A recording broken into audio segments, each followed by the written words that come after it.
El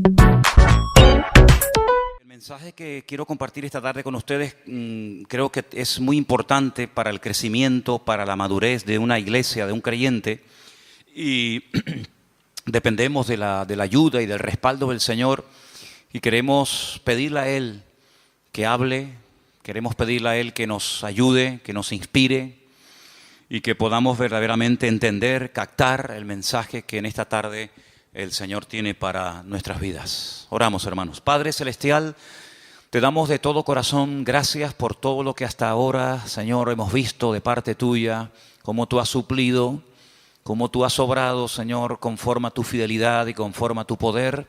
Y reconocemos que es tu gracia, que es el favor de Dios, el que permite que tu reino se extienda y tu obra se desarrolle y se multiplique y podamos llegar a otros lugares, Señor, donde hay tanta necesidad. Señor, queremos pedirte en esta tarde que tú bendigas esta enseñanza, este mensaje, y que no solamente los que están aquí puedan disfrutar y aprender, sino también después las cientos y miles de personas que lo estarán escuchando y viendo en diferentes lugares. Señor, nos consta que hay muchas personas, Dios mío, que escuchan tu palabra a través de los medios, de las redes sociales, y pedimos, Señor, que sea una enseñanza práctica, una enseñanza que nos ayude y nos capacite para poder vivir vidas victoriosas y vidas bendecidas conforme al plan y al diseño tuyo, Señor. Nos encomendamos a ti y pedimos que todo lo que a partir de ahora se hable y se comparta sea de gran bendición para todos y cada uno de nosotros. En el nombre bendito de nuestro Señor Jesús. Amén. Y amén. Yo les invito a que ya sin más demora vayamos al libro de Romanos, al capítulo 8. Romanos capítulo 8. Esta es la única carta que Pablo escribe a una iglesia que él no ha fundado. Todas las cartas que tenemos de Pablo en el Nuevo Testamento fueron después escritas a congregaciones que él las abrió personalmente. Cuando le escribe a los Corintios, las personas que van a recibir esta carta son sus hijos en el Señor espiritualmente hablando, o los tesalonicenses, o los colosenses, o los efesios, ¿verdad? También escribe cartas personales, por ejemplo, a Filemón, a Tito, a Timoteo. Pero esta es una carta que él le escribe a una iglesia que él no ha establecido, que él no ha fundado. Pero evidentemente tenía un gran conocimiento de la membresía, porque si ustedes después con detenimiento y con tranquilidad en casa leen el último capítulo de Romanos, él da una lista enorme de nombres de personas a las cuales él saluda. Por lo tanto, aunque él no ha sido, por así decirlo, el padre, el fundador de la obra, es una iglesia que conoce perfectamente porque hay una lista, ya digo, enorme de hermanos a los cuales él saluda. Así que evidentemente había una relación muy directa con los hermanos que se congregaban en la ciudad imperial, la ciudad de Roma. Dicho esto, cuando ustedes lean en algún momento la carta a los romanos, yo les voy a pedir un favor. No la lean con prisa. No la lean así diciendo y terminé de leerla, sino que léanla tranquilamente, porque es una de las cartas más profundas del Nuevo Testamento. Junto con Gálatas y también con Efesios es una de las epístolas más profundas, porque los que la iban a recibir eran de origen judío, aunque vivían en Roma, y eran grandes conocedores de la Escritura, de las Escrituras del Antiguo Testamento, se supone. Por lo tanto, Pablo escribe en un nivel con una profundidad que a menos que los que iban a recibir la carta fueran expertos y conocedores de la Escritura, no iban a enterarse absolutamente de nada. Ahora, la carta está plagada de costumbres, la carta está plagada de las famosas leyes de Roma. Para poder entender muchas cosas que Pablo enseña y dice en la carta, hay que conocer bien la cultura del Imperio Romano. Cómo vivía esa gente, cómo pensaban, cómo reaccionaban, cómo eran algunas de las ceremonias que hacía, para que después podamos entender sobre todo el capítulo 8, que para mí es el corazón de la carta de Pablo. Capítulo 8 de Romanos es un capítulo increíble.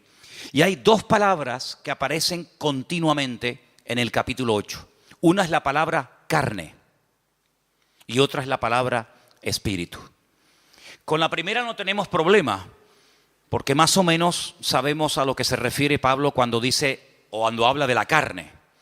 Pero con la otra palabra hay un poco de problemas por una razón, y es que en nuestro idioma, ustedes lo van a ver continuamente en la Biblia, a veces la palabra espíritu aparece con mayúscula y a veces la misma palabra espíritu aparece con minúscula.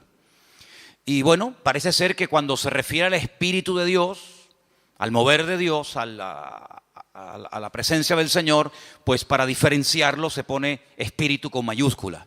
Y cuando habla del espíritu humano, pues se emplea la palabra minúscula. Pero esto es un poco complicado, porque en el texto original, bien en griego, el Nuevo Testamento, o en hebreo, el Antiguo Testamento, no existe este tema de mayúsculas y de minúsculas, no existe eso. Eso es algo que para nosotros es muy importante. No es lo mismo decir Señor, y ahí mencionamos al Señor Dios Todopoderoso, o cuando decimos Señor fulanito de tal, estamos utilizando la misma palabra, pero la connotación es muy diferente. Por eso ponemos mayúscula o minúscula. Pero repito, eso en el texto original no existe, sino que hay palabras específicas para saber a qué espíritu o a qué Señor se refiere el autor de la carta.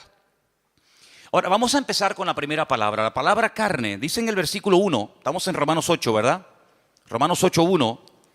Ahora pues, ahora, es un hecho, tiempo presente. Ahora, ninguna condenación hay para los que están en Cristo Jesús. Coma.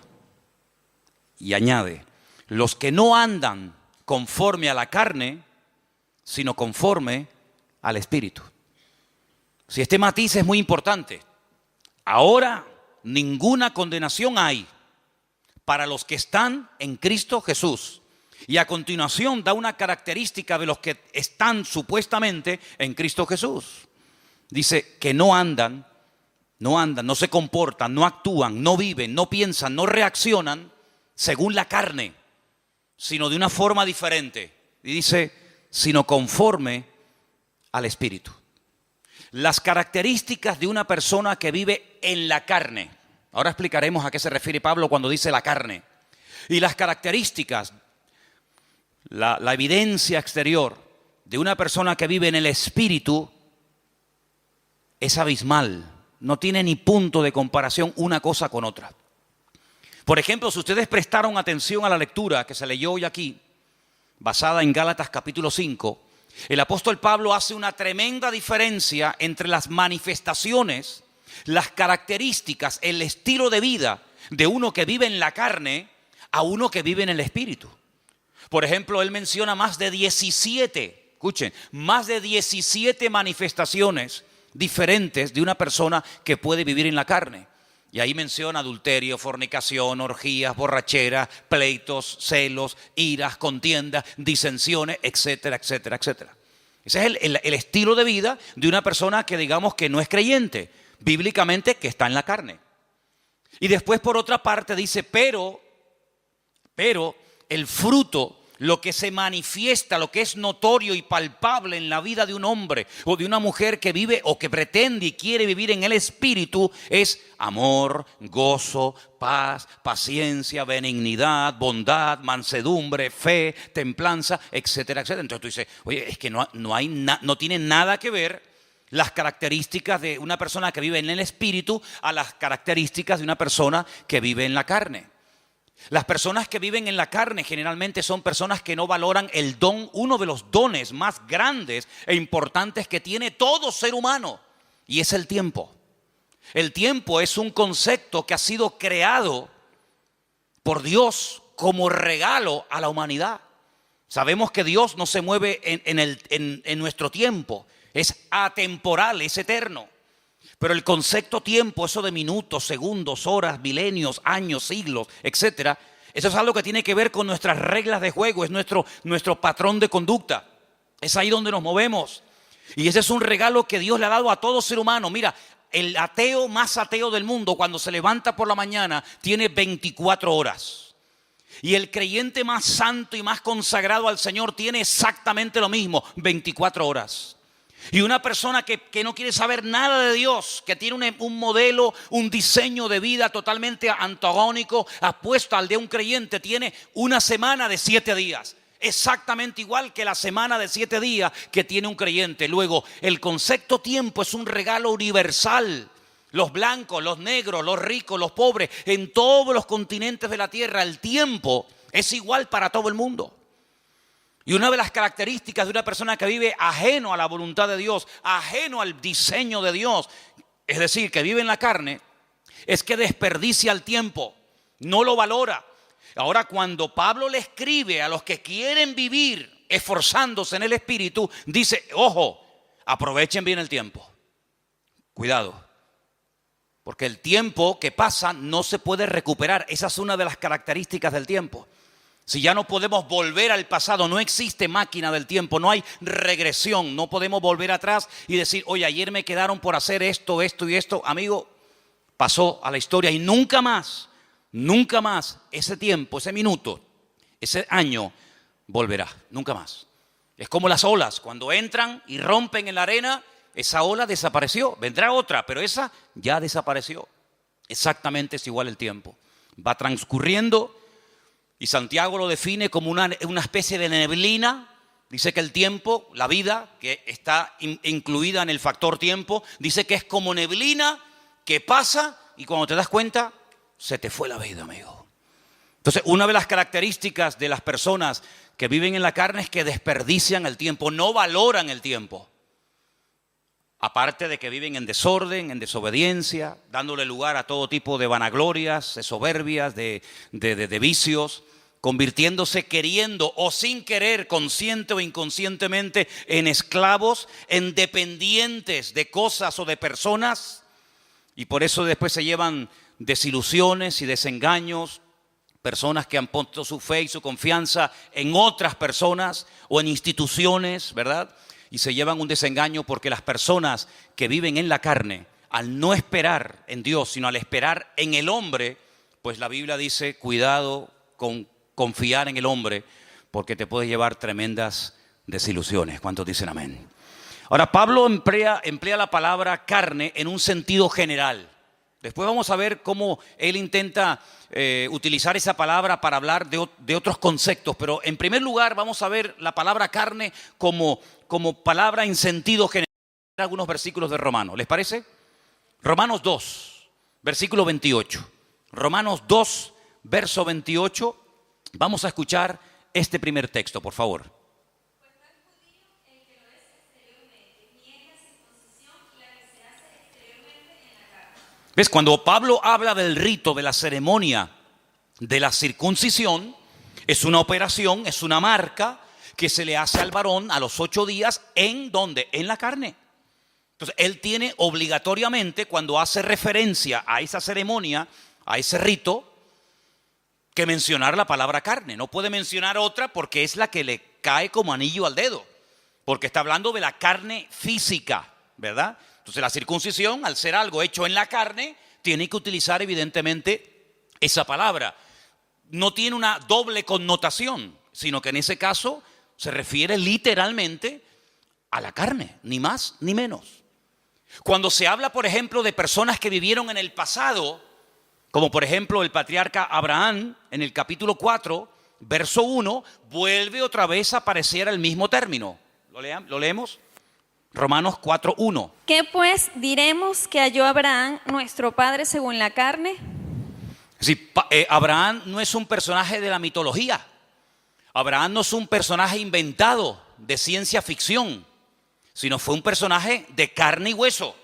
Y cuando se hace referencia al patriarca Abraham, se dice, bueno, ¿qué fue lo que encontró a lo largo de la vida el patriarca Abraham cuando estaba en carne? Es decir, cuando estaba vivo.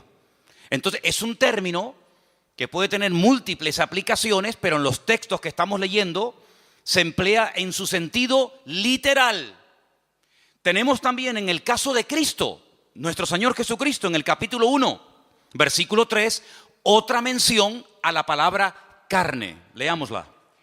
Acerca de su Hijo, nuestro Señor Jesucristo, que era del linaje de David según la carne. Exactamente, es decir, si analizamos y estudiamos el árbol genealógico, Es decir, los antepasados de Jesucristo, familiarmente hablando, estamos hablando de personajes de carne y hueso. Entonces vemos cómo Pablo, cuando habla acerca de la parte humana, no de la parte divina, sino de la parte humana del mismísimo Señor Jesucristo, tiene que recurrir al término carne, porque Jesús no era un espíritu. Jesús no era una visión que se presentaba y se desvanecía, sino que era una persona que tenía brazos, que comía, que sudaba, que se cansaba, que necesitaba caminar para trasladarse de un lugar a otro porque vivió en carne. Y Pablo utiliza esa palabra sin ninguna doble intención, sino con la connotación literal de dicha palabra.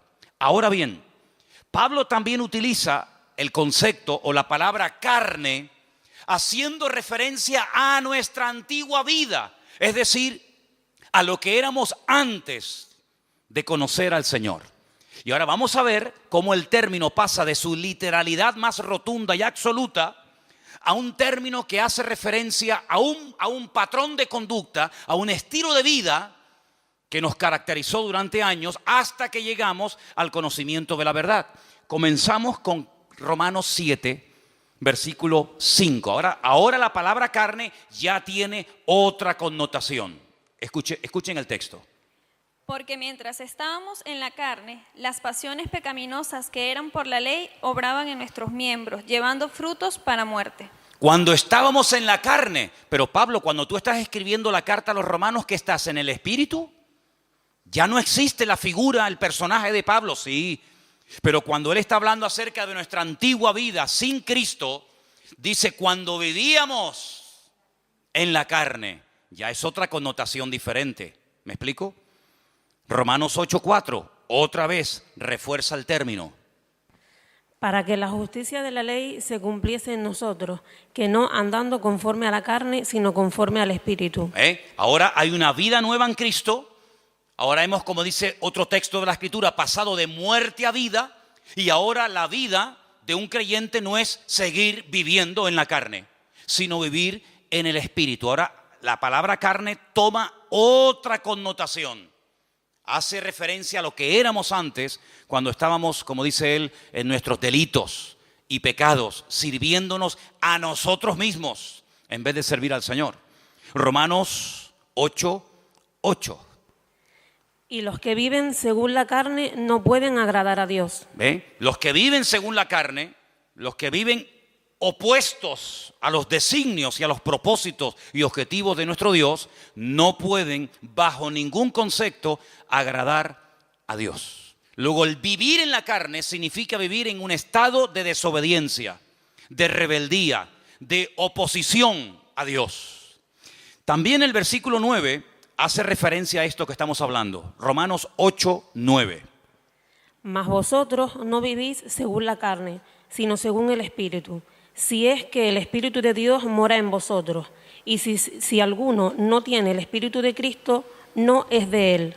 Es decir, la vida que ustedes viven ahora no la pueden seguir viviendo en la carne. No la pueden seguir viviendo con las características que identifican a un no creyente.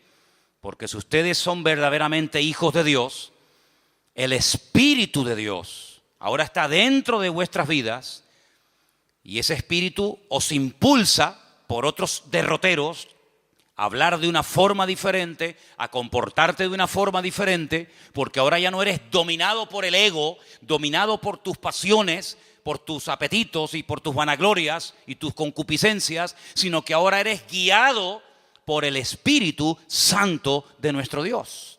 Y dice que una persona puede reconocer si es o no es un hijo de Dios por la forma como vive. Eso es lo que el Señor dijo, dicho en otras palabras, por sus frutos los conoceréis. Dice el Señor en Romanos 8 que los que son de Cristo son guiados por el Espíritu que guió a Cristo.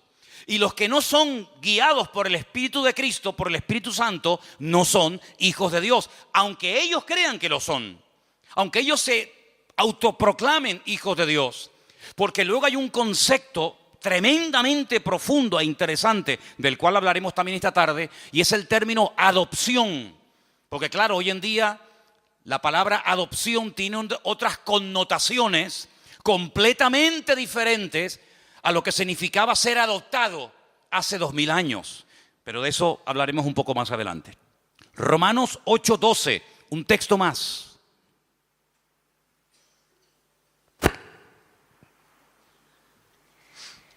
Así que, hermanos deudores, somos no a la carne, para que vivamos conforme a la carne. Muy bien, entonces hemos visto cómo Pablo utiliza la palabra carne como en el sentido literal, pero también utiliza ese término cuando hace referencia a una vida de desobediencia, fuera, ajeno a la voluntad de Dios. Y no hay nadie aquí, ninguno de nosotros puede decir, yo nunca viví en la carne. Porque esa es una de las características innatas del ser humano. Pablo utiliza una analogía, la carta a los romanos está llena de analogías, comparar una cosa con otra. Y hay un momento en el que Pablo, para que podamos entender más lo que es vivir en la carne con sus consecuencias y lo que es vivir en el espíritu con sus correspondientes consecuencias, echa mano del primer hombre, echa mano de Adán. Y él dice, en Adán todos pecamos. En Adán todos estamos en cierto sentido identificados. Y tú dices, bueno, pero yo no pequé como Adán. ¿Yo qué culpa tengo que Adán haya pecado para que Dios a mí hoy por hoy me considere culpable o pecador? Es que nosotros no somos pecadores porque pecamos. No. Nosotros pecamos porque somos pecadores. Lo voy a repetir. Nosotros no nos convertimos en pecadores cuando pecamos. Es que nosotros pecamos porque somos pecadores. Y nosotros no morimos porque hayamos cometido un pecado, sino que nosotros morimos porque Adán era el representante de la raza humana, aunque en ese momento no existía raza humana, pero era el cabeza de toda la raza humana que vendría posterior a él. Y todo lo que él hizo es como si tú y yo lo hubiéramos cometido. Prueba de ello que cada vez que vas a un cementerio, cada vez que vas a un entierro, te puede venir a la cabeza decir, esta es la consecuencia del pecado de Adán. Así como en Adán todos mueren, así como en Adán el sello, el estigma de la desobediencia, de la rebeldía y de ser pecadores es notorio y evidente, ahora el apóstol Pablo dice, pero hay un segundo Adán y lo llama el Señor Jesucristo. Y así como en Adán todos mueren, en Cristo todos viven. Entonces nosotros tenemos que tomar una decisión cada día. ¿Como quién quiero vivir? ¿Como Adán o como Cristo? ¿Cómo quiero vivir? ¿En qué equipo quiero jugar? ¿En el equipo de Adán o en el equipo de Cristo? Porque si me identifico con Adán y cada vez que hago mi voluntad y cada vez que desobedezco y cada vez que rechazo a Dios, tengo que sufrir y experimentar a corto y a largo plazo las consecuencias. Pero si decido vivir como Cristo vivió, no te queda más remedio que tener el espíritu que Cristo tuvo a lo largo de su vida para poder vivir en victoria, como Él vivió todos los días de su vida como hombre en victoria. ¿Cuántos dicen amén? Y esto es un concepto que no nos entra en la cabeza. Porque uno dice, bueno, como Dios, no tengo ningún problema en aceptar que Dios es perfecto, ¿sí o no? Dios es perfecto, es inmutable, no hay sombra de variación. Dios no se cansa, Dios no está un día alegre y otro día triste. Dios es inmutable, Él no se cansa, Él da y no pierde, sino que Él sigue siendo Dios. Él es la fuente de la existencia misma. Pero como humano, como hombre, el Señor Jesucristo fue perfecto. Fue un niño perfecto. Y todos los que hemos tenido hijos o tenemos hijos, sabemos que nuestros hijos, como nosotros tampoco fuimos hijos perfectos, no hay un hijo perfecto. No hay una hija perfecta. Se puede comportar mejor o peor, puede sacar mejores o peores notas, pero no hay un hijo perfecto. Y Cristo fue hijo, y como hijo fue perfecto, y como hombre fue perfecto. Entonces eso quiere decir que vivió en una absoluta perfección durante toda su vida y en una absoluta y extraordinaria santidad, pero porque no fue tentado, porque si fue tentado es imposible vivir en perfección. No, es que no tiene gracia. No tendría ninguna gracia ni ningún valor el que Cristo no haya sido tentado y viviera sin pecar, porque entonces, ¿cómo sabe si una persona ama o no a Dios si nunca es tentado? El Señor Jesucristo dice en la Escritura que fue tentado en todo, absolutamente en todo. Y ahora, todo lo que te puedas imaginar, fue tentado absolutamente en todo. Desde su más tierna infancia hasta el último momento de su existencia, tentado absolutamente en todo. Pero dice la Biblia que a pesar de que fue tentado en todo y experimentó el Señor tentaciones que jamás nosotros hemos experimentado, porque Satanás intentó por todos los medios habidos y por haber hacerlo caer y tropezar y que no cumpliera el propósito para el cual había venido, dice que nunca pecó ni se halló engaño en su boca. ¿Cuántos dicen amén? Porque el Señor Jesucristo, cuando habla acerca compara la ley con el sermón del monte, Él dice, oísteis que fue dicho. Y Él echa mano a textos del Antiguo Testamento que los conocía perfectamente. ¿Cómo no los va a conocer? Si Él era la palabra humanada, la palabra encarnada, hecho hombre. Pero Él dice, pero yo voy más allá de la palabra. Porque vosotros condenáis y castigáis al que comete el acto. Pero yo voy más allá del acto. El que lo desea y el que lo hace en su mente sin haber llegado al acto en sí mismo, igualmente está pecando. Es decir, que una persona puede estar pecando sin moverse de la silla. Una persona sin salir de su casa puede estar pecando. Porque no solamente es el acto en sí, sino que el Señor dice, hasta con la mente podemos llegar a pecar, ¿sí o no? No solamente con el cuerpo, sino que con la mente podemos estar ahora mismo pecando. Es decir que no es que Cristo no lo pillaron nunca infragante y cometiendo un pecado y por lo tanto pueden decir fue perfecto, pero luego en su mente era terrible. No, es que ni siquiera en la mente nuestro Señor Jesucristo pecó. Y eso es un concepto que a nosotros se nos escapa porque decimos perfección, vivir en la perfección durante 33 años de su vida, siendo presionado y teniéndolo todo en contra, pues eso es lo que dice la Biblia, que Jesús nunca pecó. Es el hombre perfecto. Y cuando tú ves, por ejemplo, los evangelios, y no me voy del tema, pero cuando ves los evangelios, tú ves que son diferentes exposiciones, diferentes formas de presentar una vida tan rica y tan amplia como la del Señor Jesucristo. Por ejemplo, Mateo lo presenta como el Mesías, el que estaba profetizado en las Escrituras y las cumplió. Pero Marcos lo presenta como un siervo perfecto, obediente, sumiso. ¿Por qué? Porque los destinatarios del Evangelio de Marcos eran los romanos. Y en la mentalidad de los romanos estaba el tema de la esclavitud y todo esto. Pero cuando, por ejemplo, Juan lo presenta no como el Mesías, sino lo presenta mucho más amplio, de 7 formas diferentes, como la luz del mundo, como el verbo hecho carne, como el pan de vida, como el camino, la verdad y la vida, la vid verdadera, etcétera, etcétera, etcétera. Pero cuando Lucas, que le escribe a un griego, Teófilo, el amado de Dios, a él le escribe a un griego, los griegos, la filosofía, la concepción de vida de un griego no era la de un romano. Tú coges a un romano y coges a un griego y sí, son 2 seres humanos, pero son totalmente diferentes. Es como si coges a un japonés y a un colombiano. Son 2 seres humanos, pero la mentalidad japonesa no es la mentalidad de un colombiano, de un venezolano, de un latino, de un español. No, para nada. Son 2 cosas completamente diferentes. La mentalidad de un griego es completamente distinta, diferente a la mentalidad de un romano.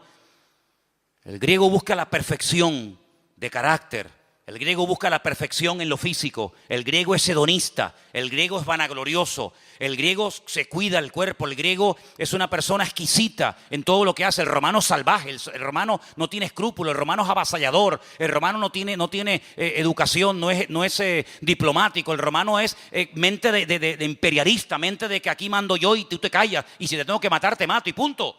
El griego más refinado. Es igual de malo, pero más refinado, ¿no? Es un veneno, pero en vez de saber a veneno, sabe a miel. Te está envenenando con veneno, pero como sabe a miel, uy, qué rico, dame un poquito más. Así es el griego. Entonces, como él le va a escribir a un griego, él dice, te voy a hablar de un hombre perfecto. Y claro, Teófilo dice, un hombre perfecto. Si Platón no fue perfecto, ni Aristóteles, ni Séneca. ¿De quién me estás hablando? ¿De quién me estás hablando? De Jesucristo. el Hijo de Dios, y lo presenta como el hombre perfecto. Así que Cristo nunca vivió en la carne, ni siquiera cuando dormía su subconsciente le traicionaba, jamás. Fue perfecto en espíritu, alma y cuerpo. Entonces lo que Pablo intenta en el capítulo 8 de Romanos decirle: hermanos, ahora nosotros hemos pasado de muerte a vida. Nuestra antigua vida estaba caracterizada por vivir en lo que él llama la carne. Pero ahora voy a enseñarles un nuevo modelo de vida. Vamos a vivir en el espíritu. Pero en el espíritu con mayúscula o en el espíritu con minúscula. En el Espíritu Santo de Dios. En el Ruach HaKodesh. No en el Neuma. Sino en el Ruach HaKodesh, en el viento recio de Dios, en el Espíritu de Dios. Porque ese fue el Espíritu que habitó en Cristo, el que hizo que su madre quedara embarazada y el que lo ungió y lo capacitó durante toda su vida, hasta que él llega un día a Nazaret y dice: el Espíritu de Dios está sobre mí. Y él es el que me unge, él es el que me capacita para poder cumplir con el objetivo por el cual fui enviado por mi Padre: dar vista a los ciegos, vendar a los quebrantados de corazón, a pregonar el año de la buena voluntad del Señor, etcétera, etcétera. Cuando el Señor asciende a la gloria, ese espíritu que habitó en él durante toda su vida, y sobre todo de una forma mucho más contundente a partir del bautismo, porque dice que cuando era bautizado descendió sobre él como forma corporal el Espíritu de Dios. Cuando él se está despidiendo de sus discípulos, él dice: yo os noto tristes. Claro, ustedes se han acostumbrado a estar todo el santo día conmigo. Y cada vez que hay un problema, cada vez que hay una situación difícil que solucionar, ustedes siempre recurren a mí. Pero ahora ustedes se sienten como solos y con temor, porque les acabo de decir que me voy a ir, pero tengo una buena nueva que compartirles. Y es que me voy, pero no os dejaré huérfanos, sino que estaré con vosotros para siempre.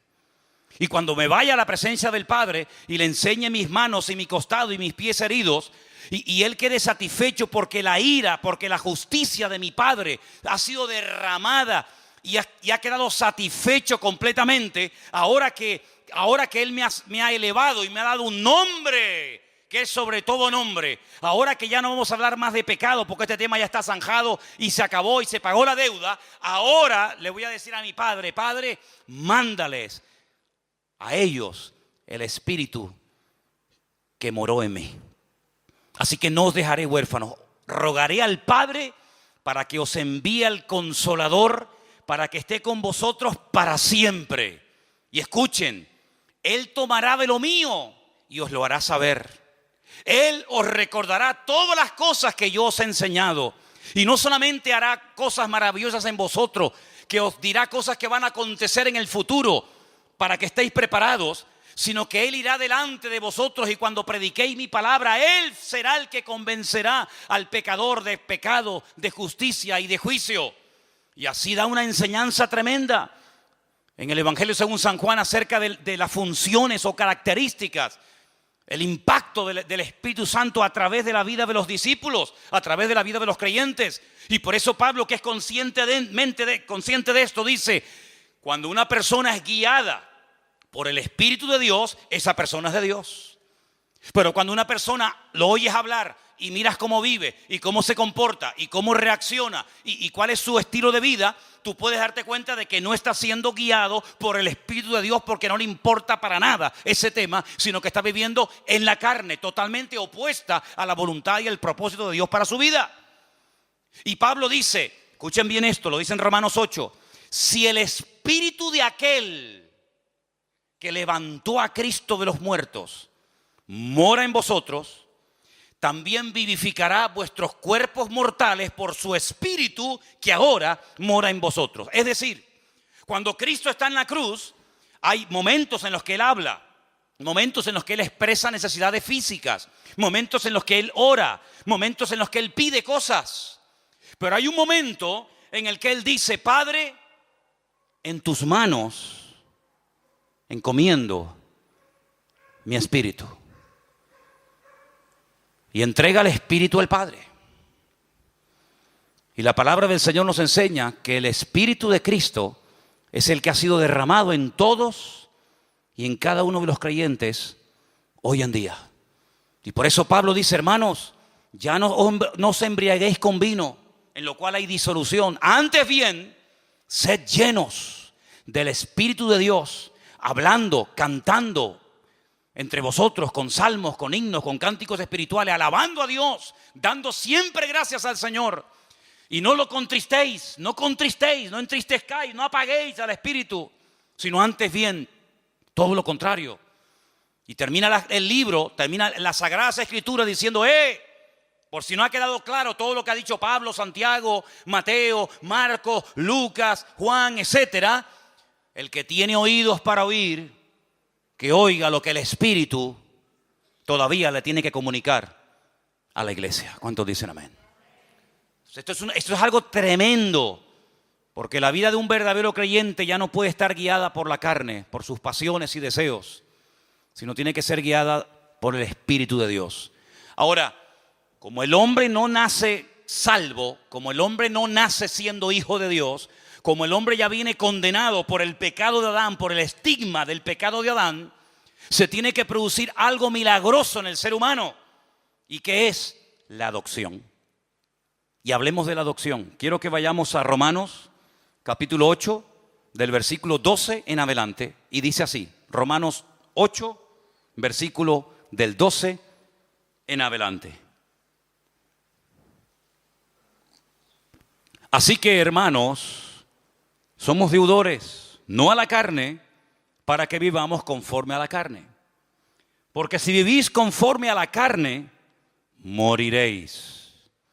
Mas si por el Espíritu hacéis morir las obras de la carne, viviréis. Porque todos los que son guiados por el Espíritu de Dios, estos son hijos de Dios.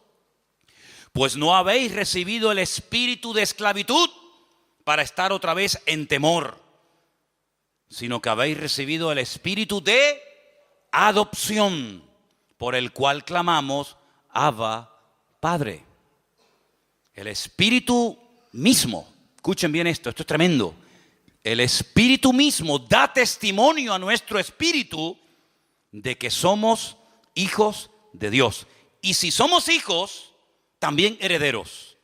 Herederos de Dios, coherederos con Cristo, si es que padecemos juntamente con Él, para que juntamente con Él seamos glorificados. Ahora, la ceremonia, el acto de adopción en el Imperio Romano hace 2000 años era algo muy profundo, muy complicado y lleno de una ceremonia y de una parafernalia increíble. No es como hoy en día que dices quiero adoptar un niño y con dinero te vas a la China o te vas a un sitio y adoptas a un niño y te hacen una especie de test psicológico y ven si tienes los requisitos, si tienes la economía para hacerlo, etcétera, etcétera, etcétera. En el Imperio Romano, ¿cómo se adoptaba una persona? ¿Qué se hacía? Primeramente, había dos procesos. La palabra es mancipatio, la primera etapa de la adopción, y la segunda es vindicatio. Se cogían monedas, una balanza y 7 testigos. Y se iba a la autoridad correspondiente. Y lo que se hacía era como que se ponía a la venta a un hijo, a una persona. Entonces se decía, vendo a fulanito de tal. La persona con esas monedas las pesaba en la balanza y lo compraba. Volvía a hacer exactamente la misma ceremonia en ese momento o en otro momento o lugar. Lo ponía a la venta, lo subastaba y llegaba un momento en el que él pujaba otra vez y lo volvía a comprar. Pero la ceremonia, el acto más importante de la ceremonia era cuando se ponía a la venta a la persona y la persona que tenía capacidad para comprarla no pujaba y no lo compraba. Y si no lo compraba, la persona que lo ofrecía, automáticamente se rompía todo vínculo legal, la patria potestad sobre dicha persona, y el que lo comprara pasaba automáticamente a ser el padre, adoptar a esa persona como uno de sus hijos.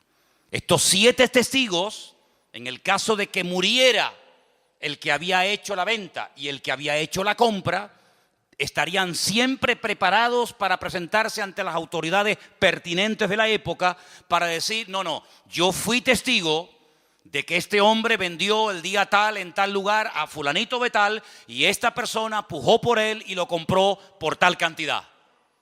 Y entonces, ¿qué ocurría a partir del momento en el que una persona adoptaba, compraba? Porque la adopción no era por sentimiento, sino que había que dar un precio muy elevado para poder comprarlo.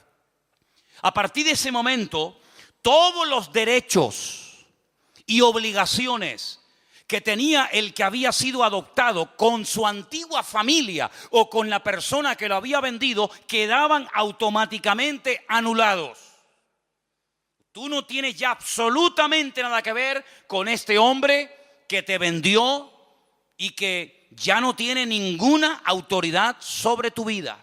Segundo, si tú tenías deudas contraídas cuando eras hijo o cuando eras propiedad de ese hombre, en el momento en el que eres adoptado, todo tu pasado queda totalmente cancelado, todas tus deudas anuladas, y a partir de este momento comienzas a formar parte de otra familia con todos sus derechos y todas tus deudas del pasado quedan anuladas.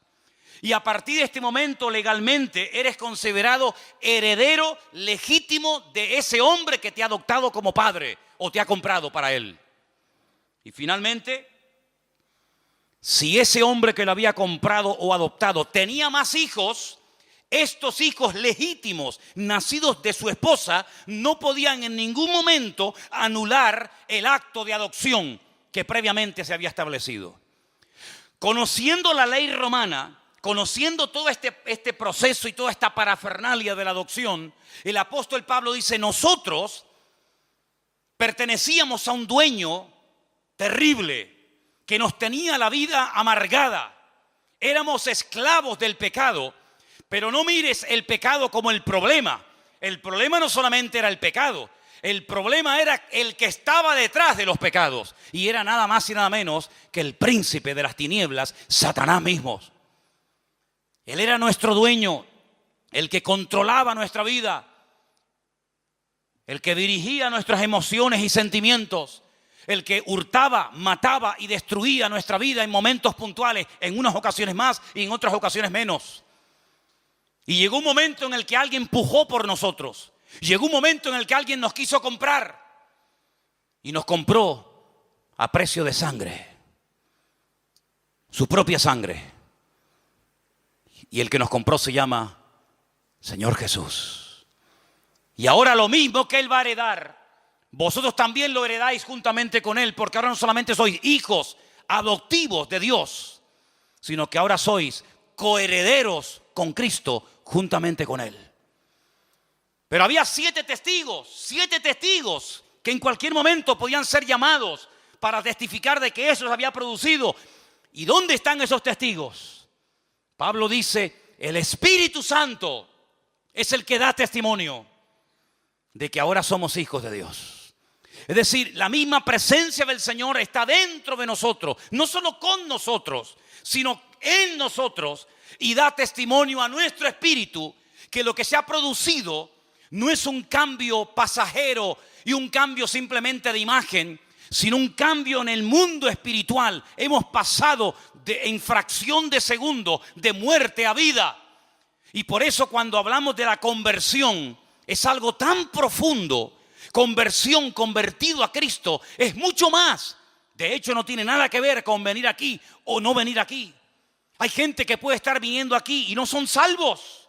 La salvación no es cambiar de iglesia, cambiar de religión, cambiar de imagen, sino es cambiar por dentro. Y el único que nos puede cambiar por dentro es nuestro Creador, el que nos hizo, pero no solamente nos hizo y nos creó, sino que además nos compró y nos adoptó como hijos suyos en su familia. ¿Cuántos dicen amén? Y ahora el Espíritu de Dios nos anhela celosamente. Y es el que ahora nos guía. Es el que, dice la Biblia en Lucas 12:12, Él os enseñará en la misma hora lo que debéis decir. No os preocupéis, vivan relajados y tranquilos, porque el Espíritu os guiará a toda la verdad, porque no hablará por su propia lengua, por su propia boca, sino que tomará de lo mío y me glorificará a mí. ¿Cuánto dicen el Señor? ¿Cuánto dicen amén al Señor? Así que, amados hermanos, en esta tarde tenemos que tomar una decisión, pero radical. ¿En qué equipo queremos jugar? ¿Qué estilo de vida vamos a llevar? ¿En la carne o en el Espíritu? No se puede vivir una vida victoriosa cristiana con el Señor en la carne, porque la vida cristiana es una vida, humanamente hablando, y soy muy claro en esto, totalmente imposible de vivir. Porque la vida cristiana es sinónimo de querer vivir, de querer o de pretender vivir según la vida que Cristo vivió. ¿Qué es la vida cristiana? Vivir como Cristo vivió. ¿Y quién es capaz de vivir como Cristo vivió? Sin pecar nunca, sin desear nada malo, sin tener nada malo en el corazón, sin tener tendencia al pecado, sin mirar lo que no hay que mirar, sin desear. Es imposible, porque somos carne y hueso, decía el patriarca Abraham, soy polvo y ceniza. Por eso Pablo descubrió un secreto tremendamente profundo de nuestra relación con Dios. Y es decir, lo que tenemos que hacer cuanto antes es morir. Porque un muerto no crea problemas. Los que crean problemas son los vivos. Los muertos no dan problema. El muerto al hoyo y el vivo al bollo. El muerto no da problema, no critica, no se desanima, no se deprime, no cambia de religión. El muerto se murió y punto. Ya no habla, ni siente, ni padece.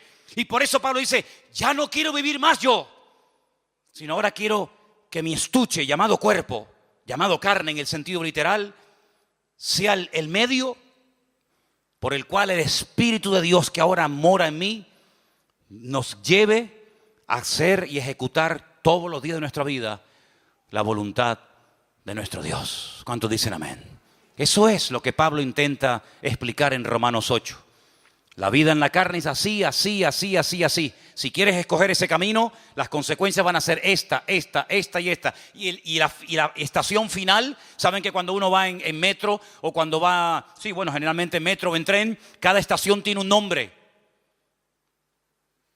La estación final de la vida se llama la muerte. Y por eso ha habido intentos, el hombre ha hecho intentos por tratar de corregir el rumbo de la naturaleza humana.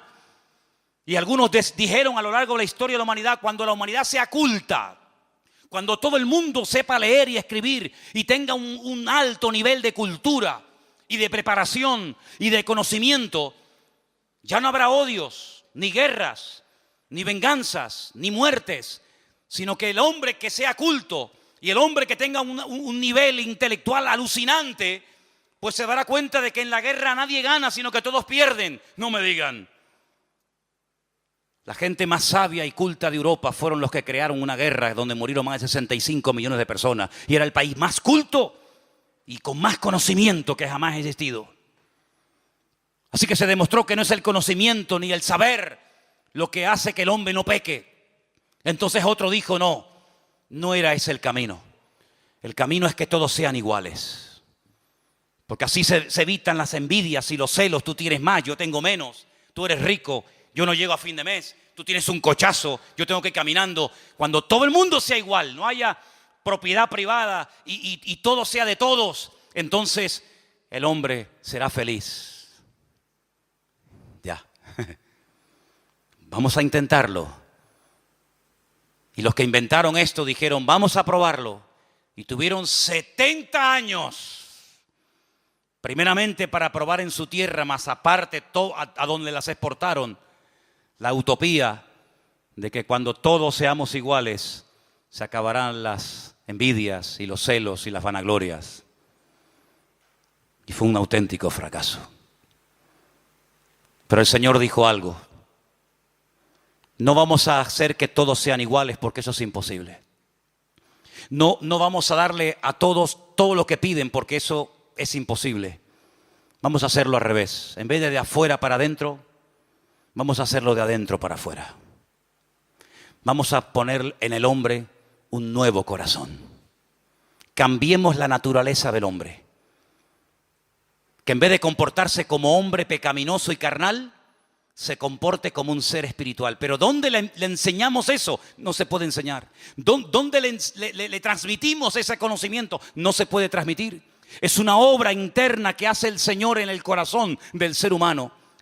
Y cuando el Señor entra a nuestras vidas, desde adentro comienza a cambiarnos. Y entonces Pablo dice, sé vivir en abundancia y sé vivir en escasez. Porque todo lo puedo en Cristo que me fortalece. Ya no me importa si tengo o no tengo. Ya no me importa si me aman o me odian. Ya no me importa si soy aplaudido y venerado o soy criticado y calumniado y perseguido. No, ya no me importa eso. Porque ya no son los factores externos. Ya no es el tener, ya no es el ser, sino es la nueva criatura que el Señor pone en nuestros corazones. Eso, todos los sistemas habidos y por haber, todos los sistemas, y ustedes mencionen ahí los que quieran, todos han sido un auténtico fracaso, porque todos intentan desde afuera cambiar y perfeccionar la vida del hombre, pero el Señor lo hace de adentro hacia afuera, y dice, el que cree en mí, de su interior correrán ríos de agua viva. Pero hay algo que tengo que decir como palabra final. Esta obra, que es la que funciona, la genuina, la auténtica, la que hace que todo sea diferente, aunque no tengas trabajo, o sí, o tengas marido, o te haya abandonado, o te sientas fuerte o enferma.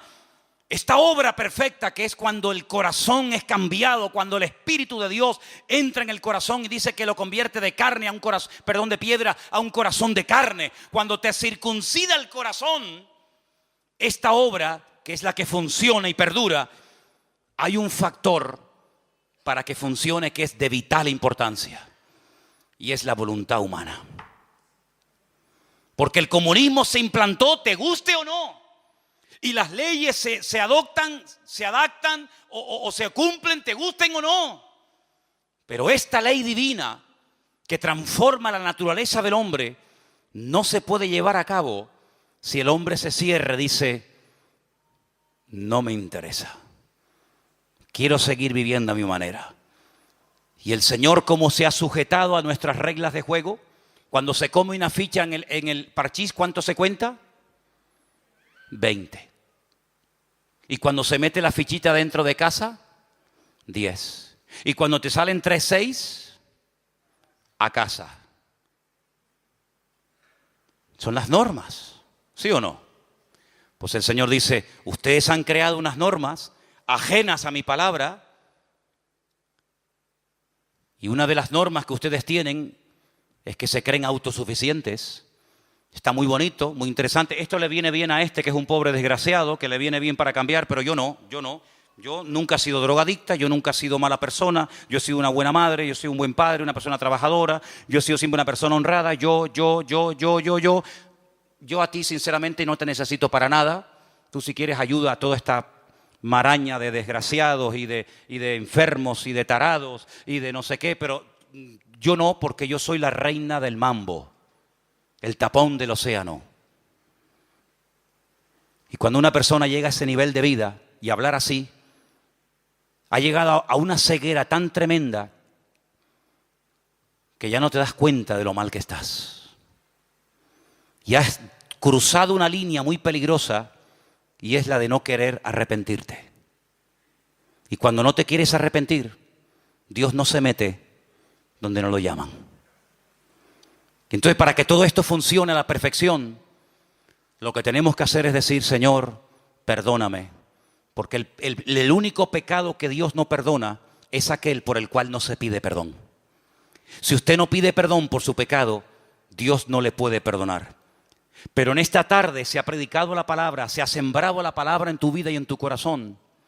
Y quiero que con nuestros ojos cerrados un momentito escuches estos últimos textos, estos últimos versículos, y que los tengas presente en esta tarde en tu vida. Primera de Juan, nos lo va a leer nuestra hermana. No améis al mundo, ni las cosas que están en el mundo. Si alguno ama al mundo, el amor del Padre no está en él. Porque todo lo que hay en el mundo, los deseos de la carne, los deseos de los ojos y la vanagloria de la vida, no provienen del Padre, sino del mundo. Y el mundo pasa y sus deseos, pero el que hace la voluntad de Dios permanece para siempre. Amén, así es. Cuando alguien ama al mundo, cuando alguien ama las cosas del mundo, dice que el amor del Padre, el amor de Dios no está en él. Así de simple. ¿A quién amas? ¿Dónde está tu corazón? Dice que donde está tu tesoro, ahí estará tu corazón. ¿Dónde está tu corazón? ¿Dónde está tu tesoro? Si tu tesoro no es Dios, ¿cómo lo vas a amar? Si tu tesoro no es la voluntad de Dios, ¿cómo la vas a querer hacer? Cuando se vive en la carne, es imposible agradar a Dios. Las consecuencias de vivir en la carne, a corto y a largo plazo, es esclavitud, desilusión y finalmente muerte. Pero el resultado de vivir en el Espíritu es que uno es guiado a la verdad. Uno es guiado en la vida por el camino que uno quiere ser guiado. Escucha bien esto. Si quieres ser guiado por el Señor te va a guiar. Y esto es algo intransferible. Papá no puede trasladar esta vida a los niños, aunque quieras, ni los niños a sus padres, ni la esposa al marido, ni el marido a la esposa. Es algo personal, individual. Y por eso en esta tarde yo te hago esta pregunta, delante de la presencia del Señor. ¿Qué modelo, qué estilo de vida vas a elegir hoy? ¿Vivir en la carne? ¿O vivir según el diseño divino? Vivir en el Espíritu que guió a Cristo. El Espíritu que lo acompañó siempre y que dio a su pueblo por un mismo Espíritu. Fuisteis todos bautizados en un cuerpo, dice el Señor. Así que en esta tarde tú tienes la última palabra. Yo te he compartido la palabra, se ha sembrado en tu corazón la buena semilla. Pero no dejo de reconocer que en esta tarde puede haber pedregales, puede haber espinos o puede haber buena tierra. Confiamos en ello. ¿Qué vas a hacer con la palabra oída? ¿Qué vas a hacer? ¿Qué vas a hacer? ¿Qué camino vas a escoger? ¿Vivir en tu ego, en tu yo, en tu carne? ¿O decir, Señor, enséñame? ¿Qué tengo que hacer, Señor? En esta tarde te damos muchas gracias por tu palabra, que es viva, es eficaz. Siempre habla, siempre ministra, siempre toca. Nunca vuelve vacía, sino que se siembra y hará la obra para la cual fue enviada. Señor, confiamos de que sea hoy tu Espíritu Santo el que convenza los corazones. Nosotros hacemos nuestra parte, nuestra obra, pero eres tú el que tocas, el que hablas a las vidas. Y yo te pido, Señor, que no haya reacciones basadas en sentimientos o en emociones, sino única y exclusivamente porque están respondiendo al llamado del Señor. Si en esta tarde tú estás aquí y quieres vivir conforme al Espíritu de Dios, haciendo su voluntad, díselo a Él, díselo. Yo quiero vivir conforme a tu voluntad, Señor. ¿Te das cuenta cómo uno puede vivir de una manera u otra? Tú decides, ser humano, criatura de Dios, tú decides. Yo te animo a que en esta tarde tú le digas al Señor, aleluya, que tú le digas al Señor en esta tarde, yo quiero vivir guiado por tu Espíritu Santo. Estemos orando, hermanos, estemos orando, por favor, en el día de hoy. Aleluya. Gloria a Dios. Prepárame la guitarra, por favor. Esta tarde, ahí donde estás, oh Señor, ministranos, Señor. Llena este lugar, Señor, con esa convicción genuina que trae tu Espíritu y tu palabra, Señor. Aleluya. Gracias, Dios mío. Gracias, Señor. Gracias, Señor. Gracias, Señor Jesús. Yo quiero que mientras escuches esta alabanza, esta canción,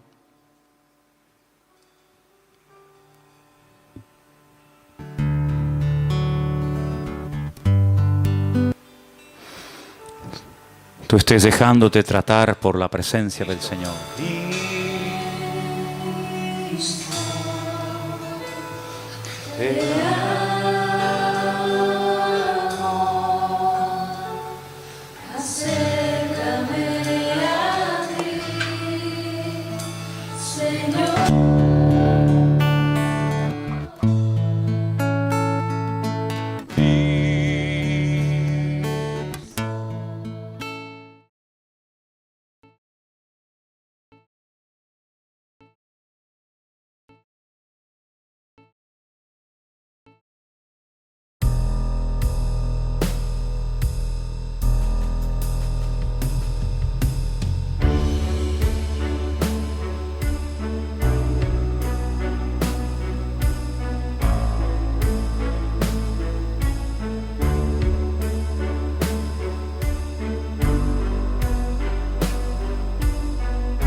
ਸਾਡੀ ਔਕਾਤ ਦੁਨੀਆ ਤੋਂ ਵੱਖਰੀ, ਦਿਲ ਵਿੱਚ ਦਮ ਤੇ ਅੱਖਾਂ ਵਿੱਚ ਸ਼ਕਤੀ। ਜਿੱਥੇ ਵੀ ਲੰਘੇ ਛੱਡ ਦੇ ਰੌਣਕ, ਪੰਗਾ ਲੈ ਕੇ ਵੇਖ ਕਰਦੇ ਸਭ ਨੂੰ ਸ਼ੌਕ। ਸਾਡੀ ਔਕਾਤ ਸਾਡੇ ਨਾਮ ਦਾ ਰਾਜ, ਚੱਲਦੇ ਜਿਹੜੇ ਵੀ ਬਣ ਜਾਵੇ ਅੰਦਾਜ਼। ਗੱਲਾਂ ਵੀ ਸਾਡੀ ਜ਼ਮੀਨ ਤੋਂ ਹਾਈ, ਸਾਡੀ ਔਕਾਤ ਕੋਈ ਨਾ ਕਰਦੇ ਟਰਾਈ। ਸ਼ਹਿਰ ਦੇ ਵਿੱਚ ਵੀ ਸਾਡੀਆਂ ਗੱਲਾਂ ਮਸ਼ਹੂਰ, ਸਾਡੀ ਚੱਲ ਚੱਲਦੀ ਜਿਵੇਂ ਹਵਾ ਦੀ ਧੂੜ। ਦਿਲ ਵੀ ਰੱਖਦੇ ਸਾਫ਼ ਤੇ ਵੱਡਾ, ਪਰ ਪੰਗਾ ਲਿਆ ਤਾਂ ਕਰਦੇ ਜੱਡਾ। ਸਾਡੀ ਔਕਾਤ ਸਾਡੇ ਨਾਮ ਦਾ ਰਾਜ, ਚੱਲਦੇ ਜਿਹੜੇ ਵੀ ਬਣ ਜਾਵੇ ਅੰਦਾਜ਼। ਗੱਲਾਂ ਵੀ ਸਾਡੀ ਜ਼ਮੀਨ ਤੋਂ ਹਾਈ, ਸਾਡੀ ਔਕਾਤ ਕੋਈ ਨਾ ਕਰਦੇ ਟਰਾਈ।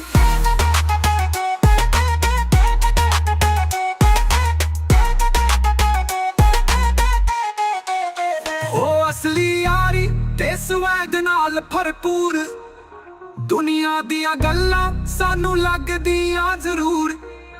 ਜਿੱਥੋਂ ਵੀ ਗੁਜ਼ਰੀਏ ਬਣ ਜਾਵੇ ਬਾਤ, ਸਾਡੀ ਔਕਾਤ ਦੁਨੀਆ ਵੀ ਕਰਦੇ ਸਲਾਮ। ਸਾਡੀ ਔਕਾਤ ਜਿਵੇਂ ਸੂਰਜ ਦੀ ਰੋਸ਼ਨੀ, ਦਿਲ ਵਿੱਚ ਜਜ਼ਬਾਤ ਤੇ ਦੁਨੀਆ ਦੀ ਖੁਸ਼ੀ। ਗੱਲਾਂ ਵੀ ਬਣੀਆਂ ਤੇ ਸਟਾਈਲ ਵੀ ਅਲੱਗ, ਸਾਡੀ ਔਕਾਤ ਦੁਨੀਆ ਵੀ ਕਰਦੇ ਨਜ਼ਦੀਕ।